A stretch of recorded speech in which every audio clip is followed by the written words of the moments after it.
My name is Arthur. I am 72 years old.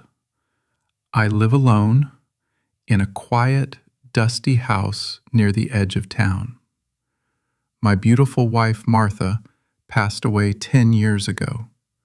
We only had one child, a son named Mark. Mark left for the big city a long time ago. He lives in New York now with his wife and 3 little children. He is a very successful man. He drives a nice car, wears expensive suits, and has a big, beautiful house. He is living the dream. But I live here, completely alone. Every morning, I wake up before the sun rises. The house is always so quiet. I make a cup of black coffee. I sit in my old armchair by the window and I watch the world go by. No one comes to visit me. The phone rarely rings. Mark is always too busy to call. Sometimes, maybe once a year, he sends a short message. He says, "Dad, I am very busy with work. I will come and see you soon." But tomorrow always comes, and he never arrives. Still, I sit by the window. I wait for him. I am his father, and I love him more than anything in this world.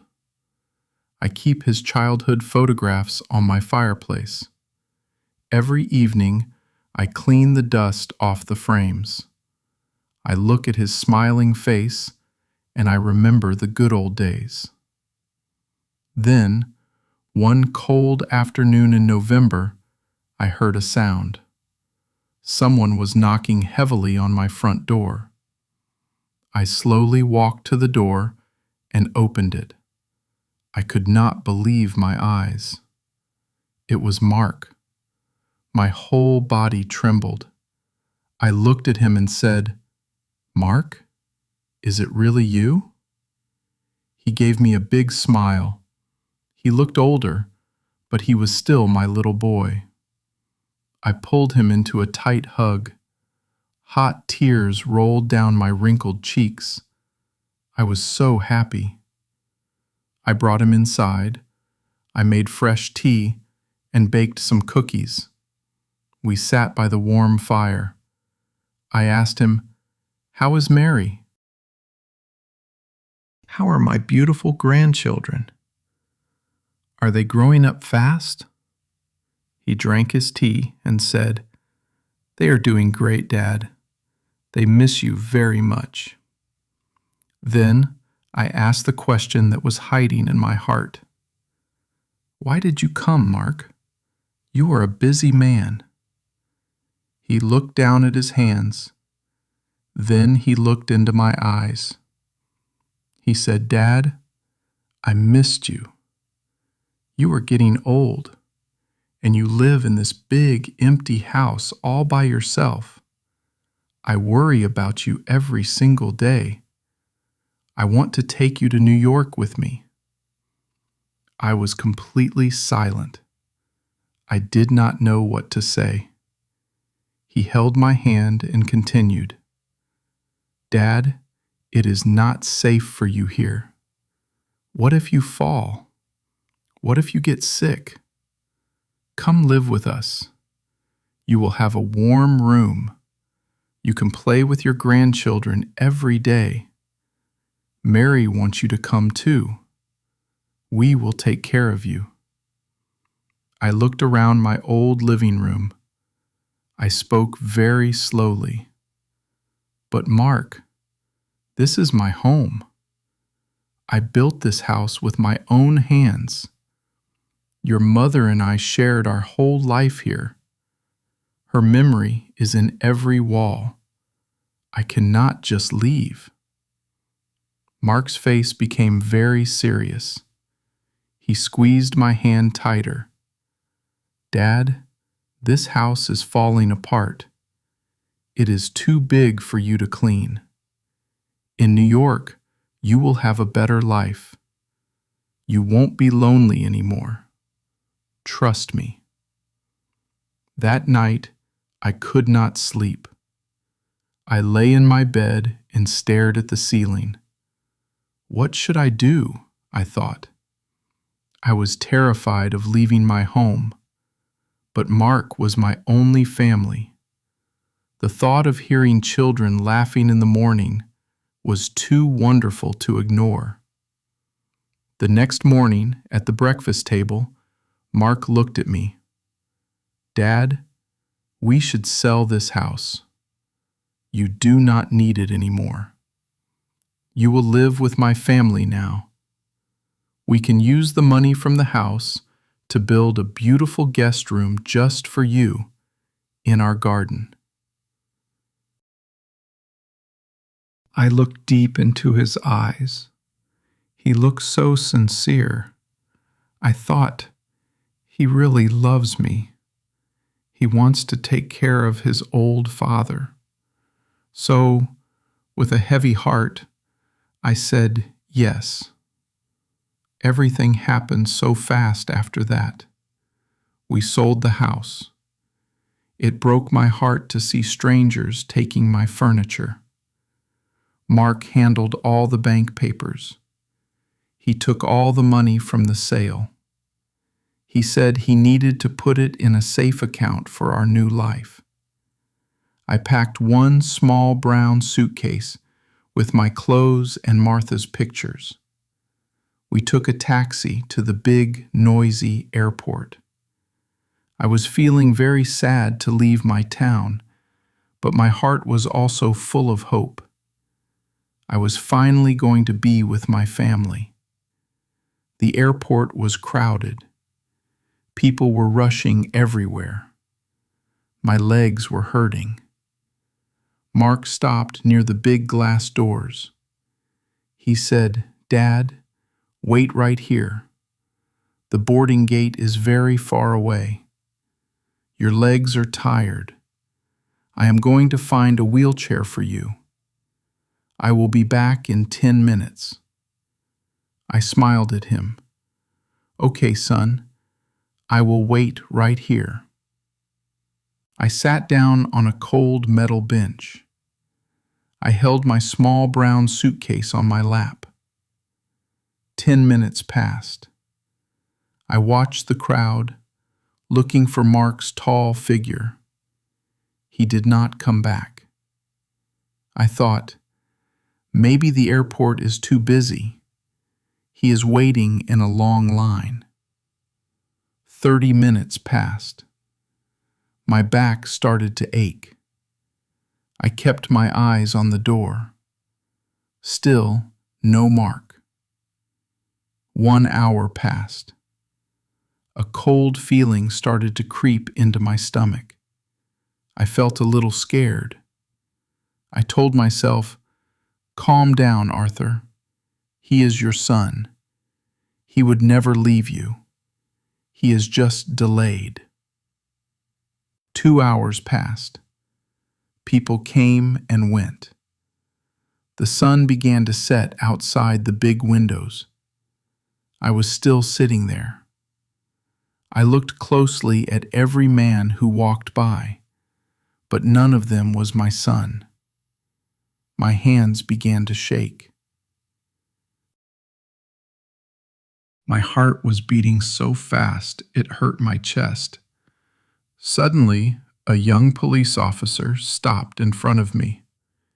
He had a kind face. He asked gently, "Excuse me, sir, are you waiting for someone? You have been sitting here for a very long time." I looked up at him. My voice was shaking. "Yes, officer. I am waiting for my son, Mark. He went to get a wheelchair for me. We are flying to New York together to live in his big house." The officer frowned slightly.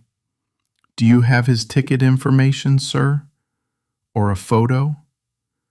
With trembling hands, I opened my wallet. I showed him a picture of Mark and the flight number he gave me. The officer looked at the paper then looked at me with pity. "Please, stay right here, sir. I will go to the desk and check the flight." "Thank you, young man," I whispered. I waited again. Every second felt like an hour. Finally, the officer returned. He was walking very slowly. He sat down on the bench right next to me. He took a deep breath. "Sir, I am so sorry," he said softly. "What is it?" I asked. "Is Mark hurt?" The officer shook his head. "No, sir. Your son, he boarded the flight. The plane took off over an hour ago. He did not ask for a wheelchair. He checked in, alone." The world stopped spinning. The noise of the airport completely disappeared. I felt cold all over. "No," I said slowly. "No, that is a mistake. Mark is a good boy. He loves his father. He has all the money from my house. He promised me a room in his garden." The officer put a gentle hand on my shoulder. "I checked the security cameras, sir. He walked onto the plane by himself. I am truly sorry." Tears finally broke through my eyes. They fell down my face like a river. My heart shattered into a million tiny pieces. I covered my face with my hands, and I wept loudly. I had no home, I had no money, and I had no son. The young officer wiped his own eyes. "Some people in this world have no soul," he whispered. "I am so sorry, sir." "My name is Arthur," I cried. "Nice to meet you, Arthur. I am Officer James," he said. "You remind me so much of my own grandfather. He passed away a few years ago.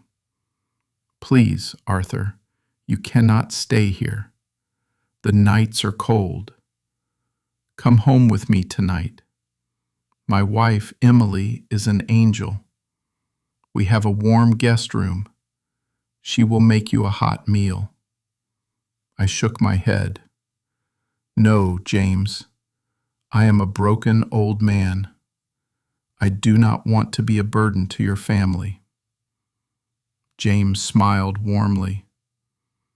"Family is not just about blood, Arthur. Family is about who holds your hand when you fall. It is an honor to help you." James called his wife from the terminal. I heard him say, "Emily, I found a gentleman at the airport. He has nowhere to go. Can I bring him home?" Through the phone, I heard a sweet voice answer, "Of course, James. Bring him home. Dinner is almost ready." That night, I slept in a clean, warm bed in James's house. Emily cooked a wonderful chicken soup for me. They treated me with so much respect. I cried into my pillow that night, missing my old house, missing the son I thought I had. But I was also surrounded by the love of perfect strangers. The next morning, I woke up and walked into the kitchen. James was standing by the window. He was holding his phone, and his face was pale. I asked, "James, is everything all right?" He quickly put his phone away and forced a smile. "Yes, Arthur, everything is fine. Come sit down and have breakfast." But I saw a deep sadness in his eyes. What James did not tell me that morning, what I did not find out until much later, was the terrible truth.